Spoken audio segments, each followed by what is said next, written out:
wabarakatuh.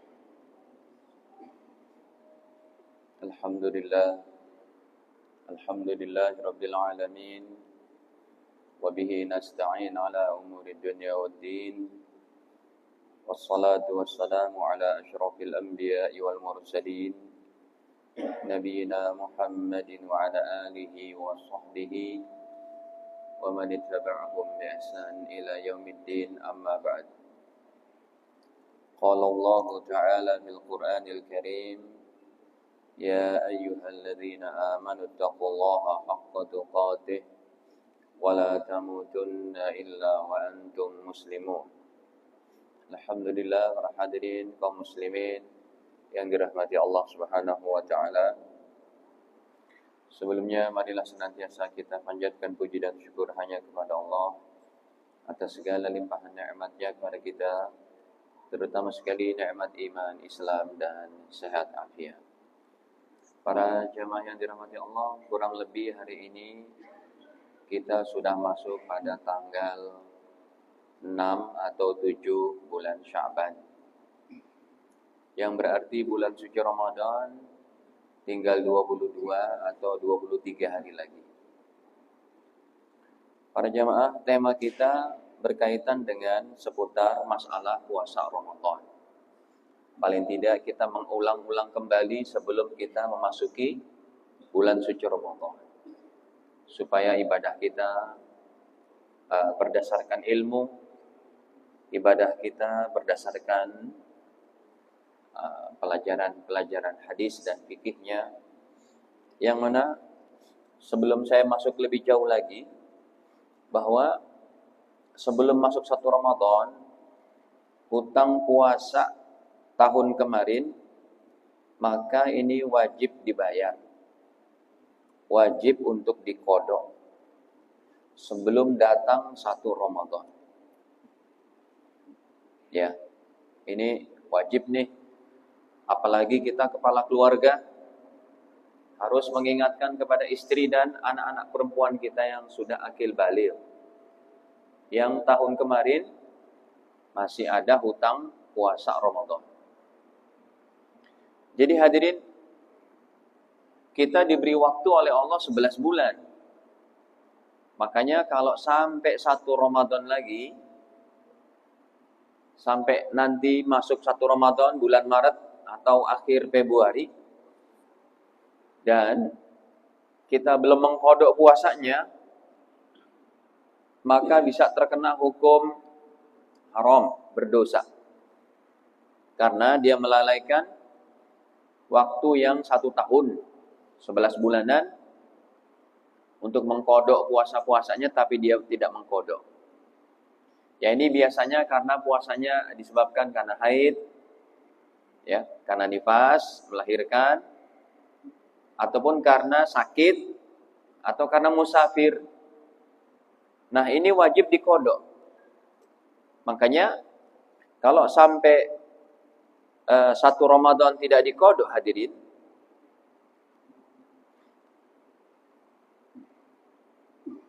ya, bila sampai satu Ramadan tidak qodok, tidak bayar, maka yang pertama dia berdosa. Karena hutang sama manusia aja, kita punya hak hutang, Pak, kita ada duitnya tapi nggak mau bayar, itu nggak bisa masuk surga tuh, masih tertahan. Si A berhutang sama si B nih 100 ribu. Si A udah ada duitnya tapi sengaja dia, kalau ditagih ngeles aja, nggak mau bayar. Ini selama si B tidak ridho, nggak masuk surga, Pak. Tertahan itu. Apalagi ini hutang kepada Allah.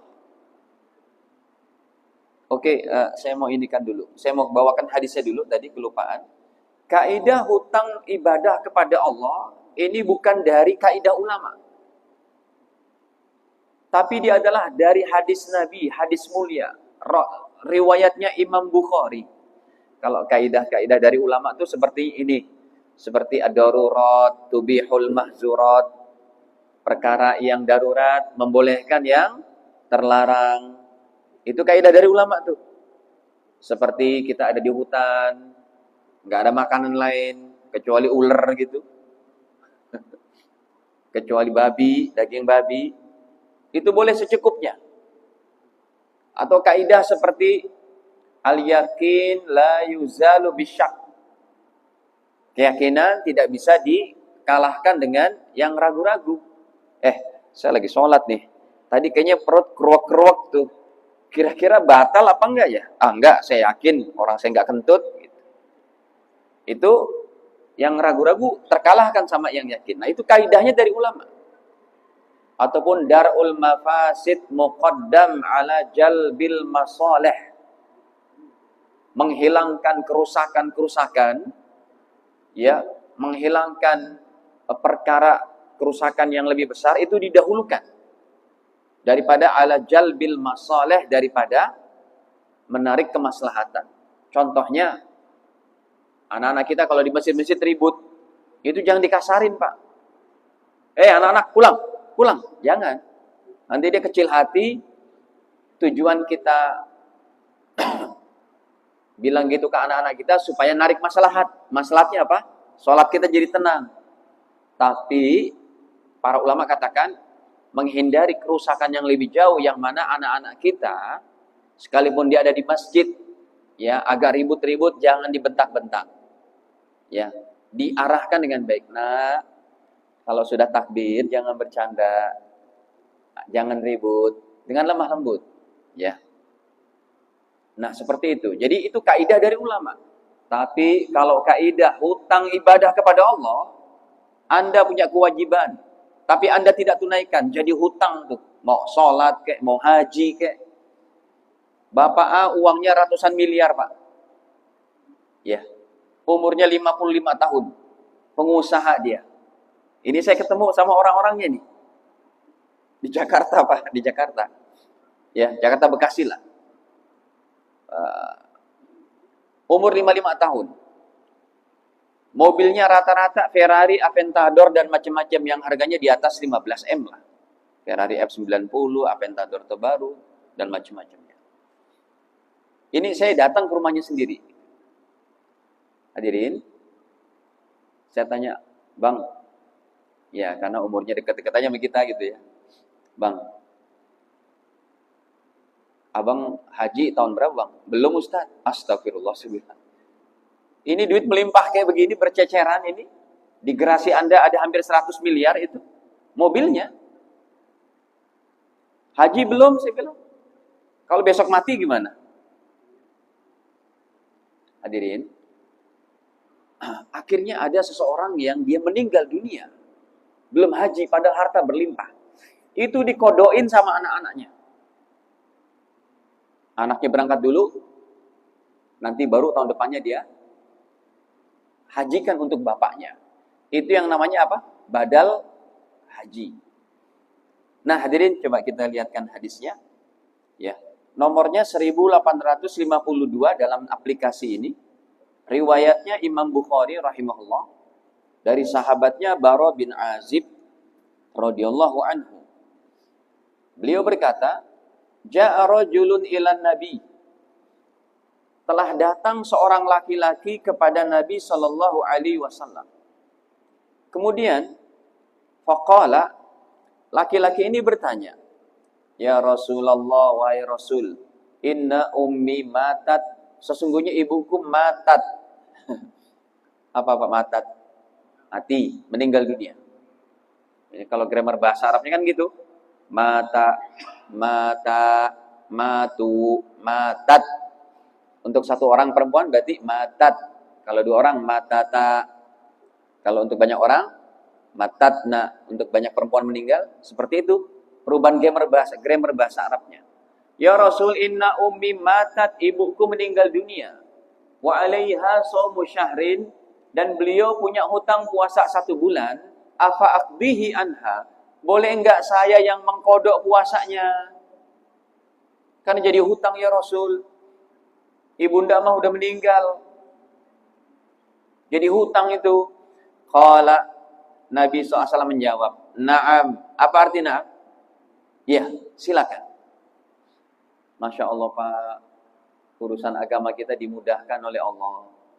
Orang tua kita yang punya hutang, boleh kita yang mengkodoin, Pak. Ya, tapi jangan pakai logika terbalik. Ya, anak Anda rajin ibadah. Nah, Bapak nggak sholat, nggak puasa, nanti dikodoin ya Bapak udah meninggal. Sekarang Bapak nggak puasa gitu, nggak boleh gitu. Ya, ini pun ibunya karena sakit, usianya pun bukan tua renta banget. Kalau ada orang tua kita 90 tahun masih hidup sama kita. Seperti saya merawat ayah saya, ibu saya tuh usianya di atas 80-an, Pak. Udah nggak kuat puasa. Ya. Jadi Ramadan saya bayarkan fidyah. Jadi kalau orang tua kita yang tua renta, itu nggak usah kita kodoin, Pak. Kan kodo puasa berat. Tapi cukup bayar fidyah. 1 harinya 1 liter. 30 hari berarti 30 liter. Beras 30 liter, Pak. Kalau saya beli di Alfa atau Indomaret yang apa? Yang 5 kiloan tuh, ya kan? Kita beli ada berapa berarti? 6. Kasih deh ke fakir miskin. Pak, ini fidyah dari ibu saya, ini fidyah. Jadi mudah kalau orang tua kita sepuh. Tapi ini ibunya bukan sepuh. Umurnya baru 50-60-an, udah meninggal. Maka anaknya berkata, "Afa aqdihi anha?" Boleh tidak ya Rasul, saya kodokkan, saya bayar puasa ibu saya. Saya mau puasa. Naam, kata Rasul boleh. Nah, di sini kaidahnya. Apa kata Nabi?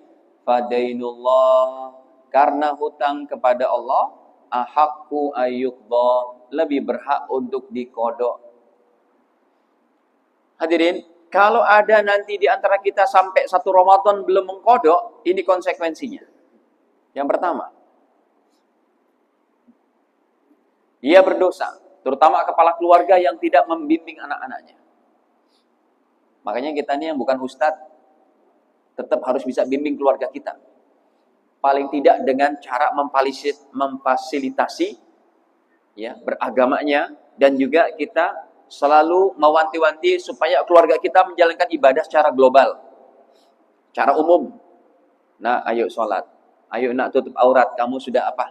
Sudah usia dewasa ini, yang perempuan. Seperti itu. Kepada istri, kepada anak-anak kita. Kenapa? Kita imam.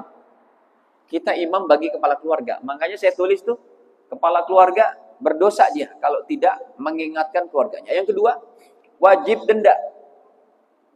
Bila sampai 1 Ramadan dia tidak bayar kodok puasanya, wajib denda. Dendanya 1 hari 1 mud. 1 mud itu 700 gram gandum. Kalau sekarang beras. Ya, 700 gram gandum itu kita bulatkan 1 liter. Jadi kalau hutang puasanya 30 hari menjadi 30 liter. Hadirin, 30 liter berapa Pak kira-kira?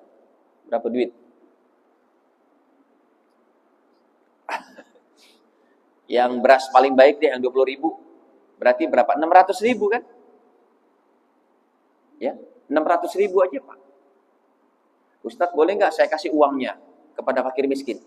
Mengikut pendapat ulama mutaakhirin masih boleh.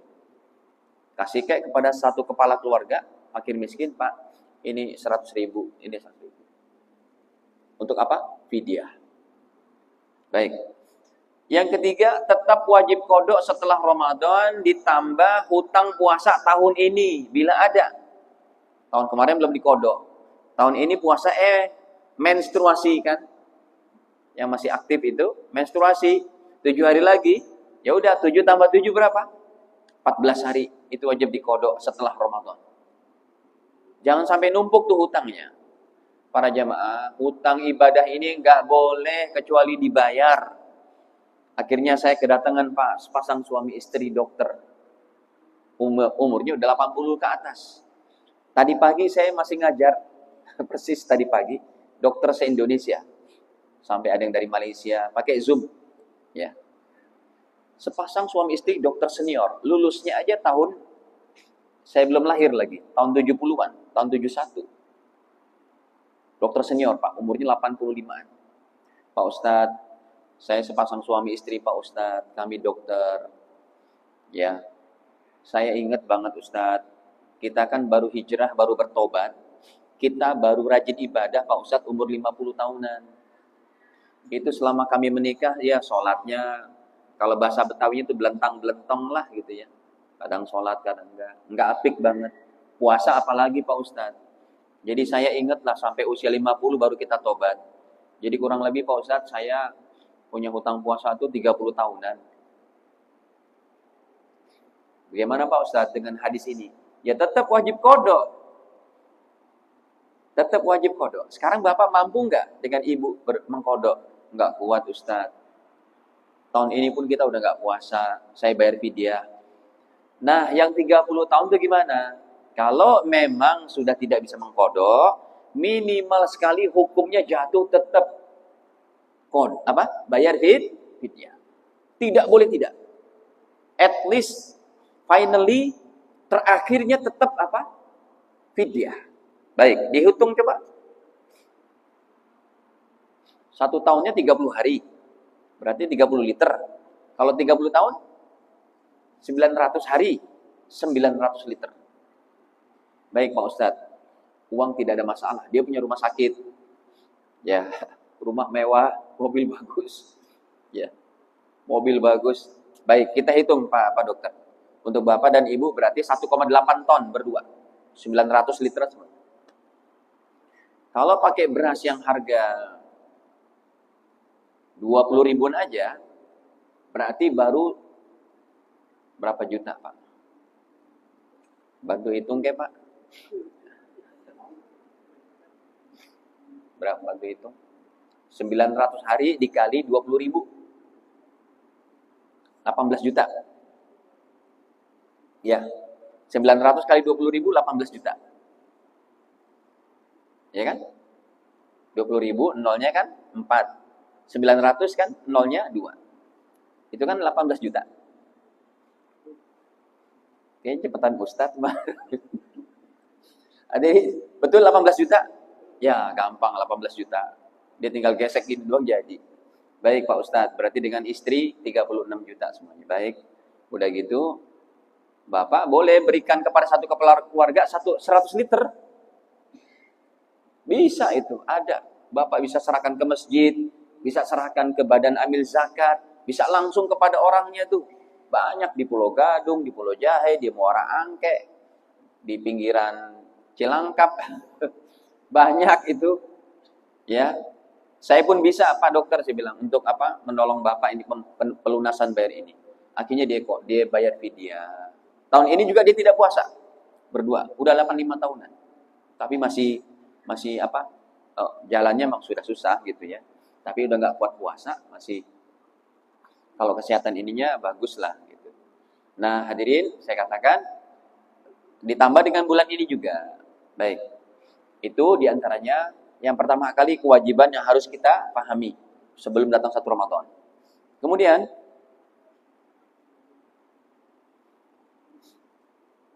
yang ketiga, bila hutang puasa saja wajib qada, apalagi hutang sholat.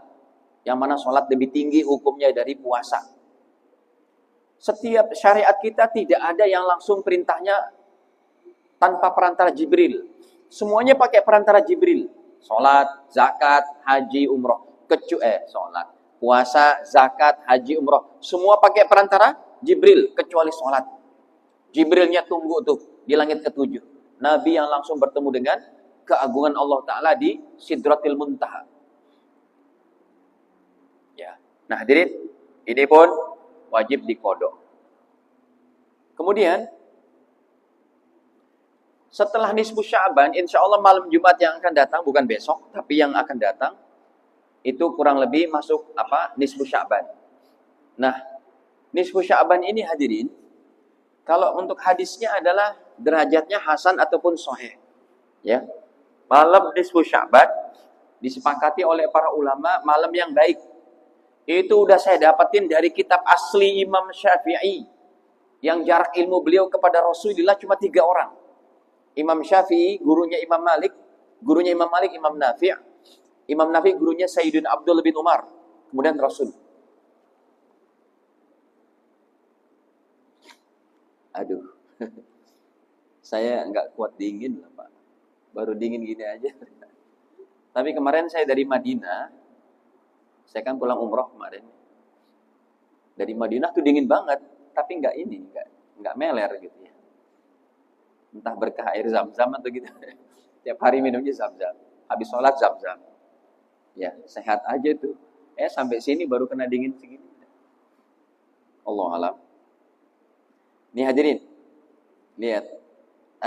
Imam Syafi'i ini kitabnya Al-Um. Masya Allah. Ulama karismatik, ulama soleh. Kita ambil barokah ini dari kitab beliau. Seorang wali Allah, seorang ulama yang panutan. Kitabul namanya Al-Um, milik Imam Syafi'i. Imam Syafi'i udah berkata tuh malam nisfu Sya'ban, malam yang diijabah doa. Sebentar, saya tulis dulu rumus bahasa Arabnya. Nih. Qala Syafi'iyu, berkata Imam Syafi'i rahimahullah, ya. Wa balaghana, telah sampai kepada kami, annahu kana yuqal, bahwa disebutkan, ini sebenarnya hadis, cuma beliau sampaikan dengan bahasa beliau, inna du'a yustajabu, sesungguhnya doa diijabah fi khamsi layalin, pada 5 malam. Yang pertama, fi lailatil jum'ah, malam Jumat. Besok malam nih. Munajatlah aja nih banyak-banyak ya Allah. Pak Ustadz, saya udah munajat banyak Ustadz, tapi belum diijabah oleh Allah. Pak, kalau doa kita belum diijabah, yang pertama, disimpan oleh Allah untuk di akhirat kita. Ya. Jadi pahala. Yang kedua, penghapus dosa. Yang ketiga, kalau belum diijabah juga, apa yang ketiga? Sebagai tolak bala dan musibah. Banyakin doa. Baik, yang kedua, Lailatul Adha, malam Idul Adha. Yang ketiga, Walailatul Fitri, malam Idul Fitri. Yang keempat, wa awwal lailah min Rajab, malam pertama di bulan Rajab. Udah lewat tuh bulan lalu. Yang kelima, Walailatin nisfi min Sya'ban, malam nisfu Sya'ban. Hanya saja ulama Indonesia ada kegiatan malam nisfu Sya'ban mengumpulkan umat Islam. Karena kalau umat Islam nggak dibimbing, akhirnya mereka malam itu nggak ada kegiatan apa-apa, nggak doa, nggak ini. Nah, dibimbinglah, baca Yasin 3 kali. Yang pertama, tawassul dengan Yasin, diniatkan untuk panjang umur dalam taat. Yang kedua, barokah rezeki, anak-anak menjadi anak yang soleh, gitu kan? Yang ketiga, dapat husnul khotimah. Ustadz, saya nggak mau baca Yasin, nggak apa-apa juga. Saya mau banyak baca Quran, nggak apa-apa juga. Bahkan mohon maaf nih, kalau malam nisfu Sya'ban, biasanya kita sama malam menjelang Lailatul Qadar itu, saya sendiri biasanya baca 30 juz itu Pak, dari subuh. Tapi semua kegiatan off, taklim off, ya. Kayak besok nih, Kamis depan gitu ya. Biasanya begitu. Kalau tidak ada kegiatan, apalagi nggak kegiatan sedikit sekali, udah kita offin, baca tuh. Masuk maghrib, nisfu Sya'ban, doa deh. Silakan amalannya apa saja bebas. Yang penting ingat, malam Jumat depan, malam nisfu Sya'ban, ya, adalah malam yang hebat, berdoalah kepada Allah. Kemudian hadirin, ini tinggal 5 menit, 4 menit. Kenapa cepat banget? Masya Allah. Hadisnya masih ada 30 Pak. Ya udah tadi bahas sama ustadz yang lain.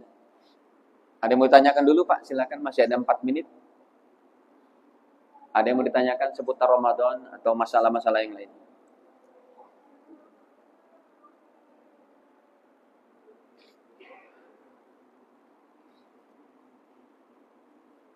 Ya, silakan. Siapa? Siapa yang mau nanya? Ada?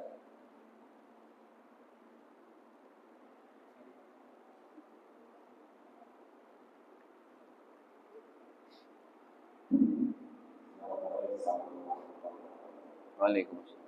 Kalau ini nanti terkait kontrol sholat ini, misalnya orang-orang kita sesuatu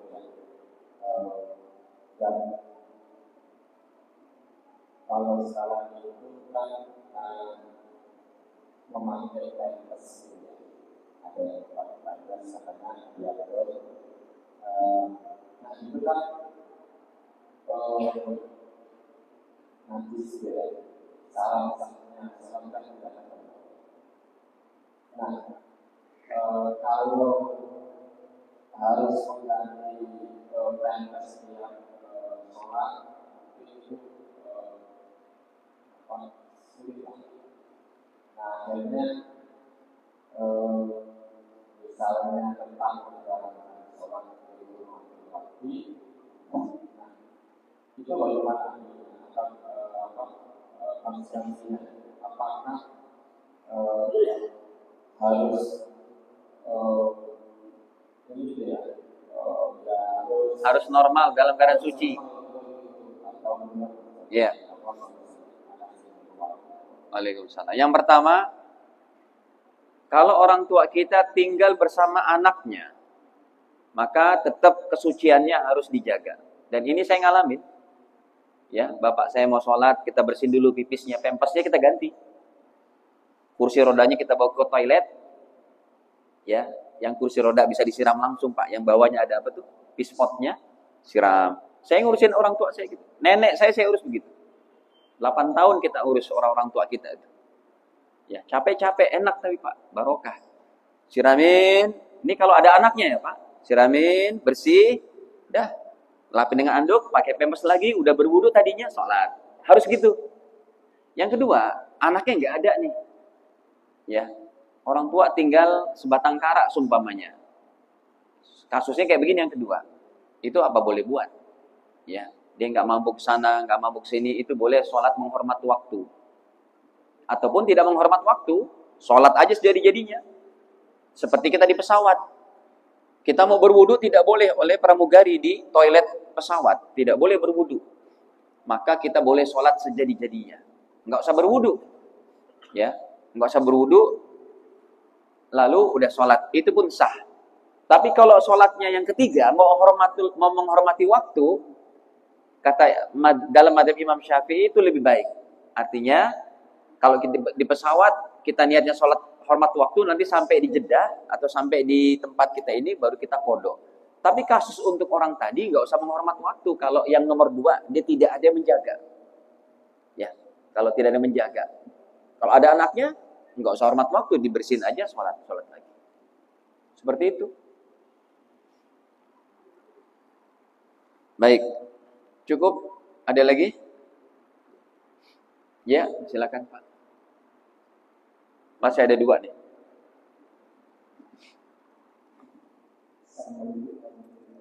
Waalaikumsalam. Ya.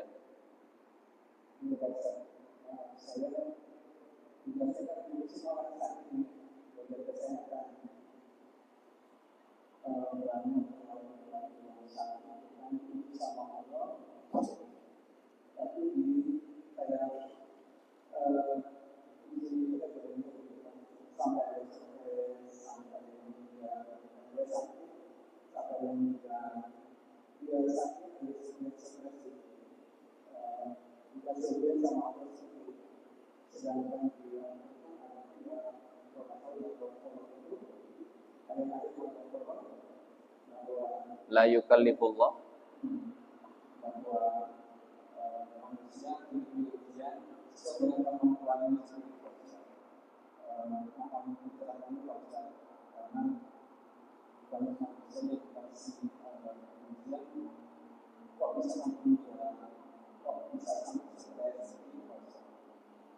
ya.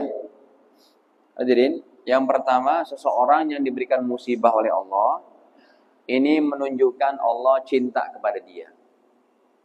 Ya, dalam hadis disebutkan oleh Nabi, innallaha idza ahabba 'abdan ibtalahu.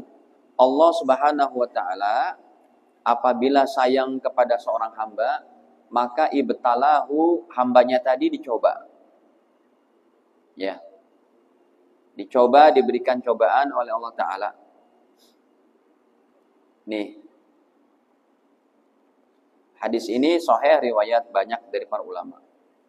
Wa ma yudrika, tahu enggak kamu, lau annallaha ibtalahu, Sesungguhnya Allah kalau memberikan cobaan kepada seorang hamba bimarodin, dengan sakit, maksud stres dengan gini, itu tujuannya yukaffir bihi min sayyiatih, yaitu diantaranya akan menghapus dosa-dosa dia. Kalau dia memang dosanya sedikit, berarti Allah, cobaan dari Allah tujuannya untuk meninggikan derajat dia. Ya. Yang ketiga, secara all in semua ujian dari Allah pasti Allah tahu porsinya. Kitanya aja yang tergesa-gesa. Allah tahu porsinya dengan apa? Dengan yang tadi Anda bilang. Allah tidak akan memberikan beban kepada seorang hamba kecuali dengan sekemampuannya. Kitanya aja yang sangka buruk kepada Allah. Allah nggak adil nih, saya diberikan. Padahal itu Allah maha adil. Jadi emang pemahaman yang terbersit kadang-kadang tentang buruk sangka kepada Allah dalam masalah ini itu harus dienyahkan. Jadi yang pertama, setiap orang diberikan cobaan itu untuk menghapus dosanya. Yang kedua, untuk meninggikan derajat. Yang ketiga, pasti setiap cobaan itu Allah berikan kepada hambanya dengan porsinya. Ya, nggak lebih nggak kurang. Allah maha adil. Kitanya aja yang tergesa-gesa untuk memahami itu. Dan itu kan semuanya ada di balik rahasia hikmah Allah. Makanya salah satu daripada iman kita akan tertata dengan baik, disenangi oleh Allah, terima takdir apa adanya dan berikhtiar. Tapi jangan dilawan. Baru kemarin Pak, ini bahkan keluarga besarnya Pak Harto yang ngaji sama saya, keluarga besar Cendana. Pak Ustadz, itu gimana sih? Orang udah sakit gitu, dia miskin. Allah kok nggak adil? Persis kayak begitu pertanyaannya. Lalu kita jelasin pelan-pelan. Terus gimana tuh yang di Gaza? Saya nggak sebut orangnya, tapi ini keluarga Cendana. Ya, itu gimana yang di Gaza? Ya, anak kecil dibunuh apa, bom. Kok Allah nggak nolong? Katanya. Ya, itu kan sesuatu yang kayaknya kita bukan Allah tidak mau menolong. Allah itu tidak boleh ditanya dengan pertanyaan. Semua itu ada hikmahnya. Yang jelas mereka yang meninggal dalam keadaan di Gaza, di Palestina, itu derajatnya jauh lebih tinggi dari kita. Itu aja udah satu hikmah. Kan kita akan mati juga. Yang kedua, kita adalah perabotan dari yang Allah buat. Kayak saya Pak, buat orang-orangan. Dari apa? Dari mainan Lego, dari tanah liat. Orang-orangnya terserah saya mau giniin gituin. Dan saya nggak bisa dikatakan tidak adil. Itulah Allah. Tapi di sebalik itu ada hikmah-hikmah. Kadang gitu ya Pak, ada perasaan-perasaan yang menghantui kayak begitu. Tapi pahamilah, insya Allah takdir Allah semuanya adalah baik bagi kita semua. Cukup? Ya, dia lewat banyak. Ini gimana? Masih satu lagi. Cukup ya? Ini saja, di WA saja Pak. Ada nallahu hikmah jema'in, kita akhiri dengan kafar majelis. Subhanakallahumma bihamdik. Asyhadu an la ilaha illa anta astaghfiruka wa atubu ilaik. Wassalamualaikum warahmatullahi wabarakatuh.